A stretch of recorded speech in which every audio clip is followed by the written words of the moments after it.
Good morning, my friends at Honey Ridge. I still feel like kind of a new member there. I used to go to a Lutheran church, and when we sold the second Lutheran, when we sold that building, I hurried over here to Honey Ridge, which I had always admired this congregation, and so I'm here, and I've been asked to talk about social media this morning, which has become a big part of many of our lives. I was on it this morning. In fact, I was a little late getting to the pasture. We were making this tape because I was on talking to my daughters, which I do every morning, um, letting them know that I woke up. I'm 90 now, and that I woke up and I'm well and I'm on my feet and I'm having my coffee. So kind of that's the way I use multimedia or social media, as well as keeping track of my 14 grandchildren and my relatives across the country. Have family in Missouri, have family in uh, Portland, Oregon. So I'm able to and in San Diego, California. So I keep track of all the family on Facebook, and they put up things that are important. I'm sure if it were not without Facebook, which is the social media that I use most, um, I would not know the names of my nephew's children, and and I wouldn't be able to see my great grandchildren in Massachusetts as often as I do. But as I'm sitting here this morning, I'm thinking I'm sitting at a computer. We're using Zoom. It's a laptop, which I use on a table, not on my lap, although I guess some people do. But I think about my first computer, the first computer I was aware of, which was when I was working, and I'm now retired for quite a few years, but the first computers filled a room, and now my computer sits here. I have a phone, which I use to check on social media, I and communicate with other people. I even, as of Christmas, I have a watch which communicates with my phone, which keeps track of. Well, I'm using it for health purposes. It keeps track of important things, but it also lets me know when I get a text message, and then I can check it out. I can't respond on my phone, but I can respond on. I mean, I can't respond on my watch, but I can respond on my phone then. And but I do go to my computer every day too to take care of some business or things like that. So this is just, in my lifetime, I'm 90 now. Um, I remember when our first electric light was put in the center of our dining room. That was when we had light, and that was when I was a little girl. And my father fought hard to get electricity to our home.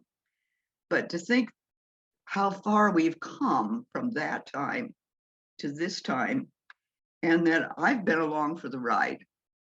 Now, some people my age have decided not to be along for the ride, and they have a simpler life than I do, and perhaps you do. But others of us have decided that we want to try to keep up with things the best we can. Agreed. I mean, I would agree that we often need help to do that. And I have children and grandchildren that are very good at computers. And when I get stuck with something, I call on them. And they're very easy. They very quickly get me out of the trouble that I'm in.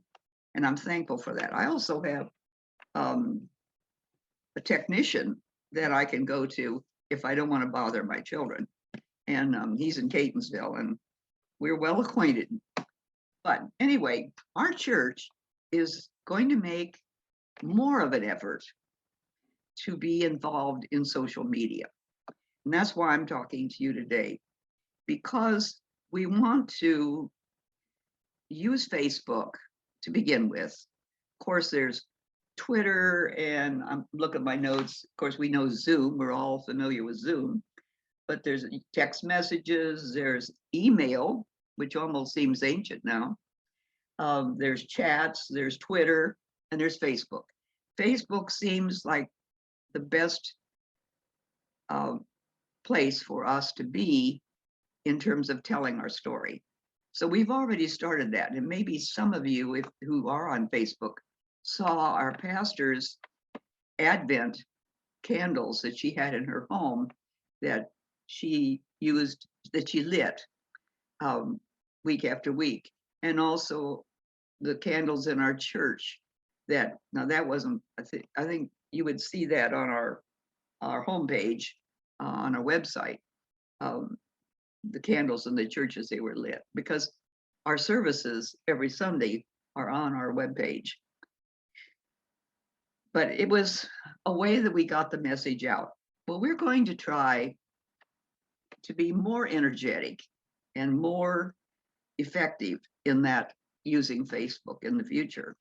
And we want you to all come on board with that if you're interested. I mean, if you want to and you want to be a part of that, but at least participate in finding the one that you like the best and checking in on us that way.